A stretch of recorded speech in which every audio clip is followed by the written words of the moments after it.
Aujourd'hui encore, je t'ai apporté une histoire exceptionnelle, une histoire gargantuesque. Cette histoire va t'enseigner combien de fois le partage est important dans la vie quotidienne. Donc avant d'abord de commencer cette histoire, si tu n'es pas abonné à la chaîne, je t'invite de t'abonner dès maintenant et d'activer ta cloche de notification pour ne pas rater les anciennes et les prochaines vidéos que je vais te délivrer chaque samedi. Aussi, si tu es super sympa, tu vas me partager la vidéo et de me laisser un pouce bleu pour me soutenir à mes activités dans les réseaux sociaux. Donc, je vais aller droit au but du sujet, je vais même marquer le but car le guichetier n'est plus au guichet. Il était une fois un paysan cultivateur du maïs qui cultivait du maïs exceptionnel de très bonne qualité. Il remportait toujours, quand il participait à la foire agricole, le premier prix. Son maïs exceptionnel était apprécié par tous les paysans de son pays. Donc, un jour, un journaliste décide de rencontrer le vieux cultivateur du maïs pour écrire un article sur lui du journal numéro 1 du pays. Mais le journaliste découvre avec étonnement que le vieux cultivateur partageait ses meilleures semences avec ses voisins.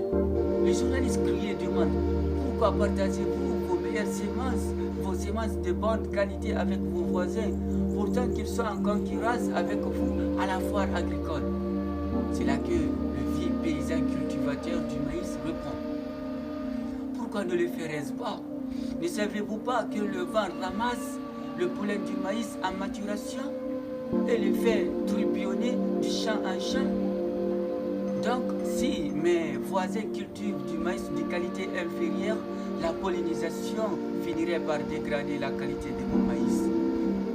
Donc, c'est là que le journaliste est étonné. Combien de fois le vieux chasse avait la conscience du partage dans sa tête?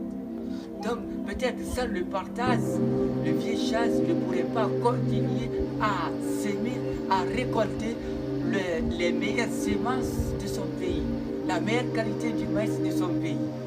Donc, tu sais, dans la vie, dans ta vie, il y va de même.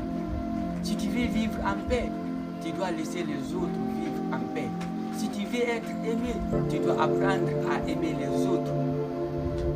Celui qui choisit de bien vivre, doit laisser les autres, doit aider les autres autour de lui de vivre en paix. Car la valeur d'une vie se mesure à la quantité de vie qu'elle touche. Bien sûr, la valeur d'une vie se mesure au nombre de vies qu'elle touche. Celui qui veut bien vivre, celui qui veut vivre heureux, doit aider les autres à trouver leur bonheur.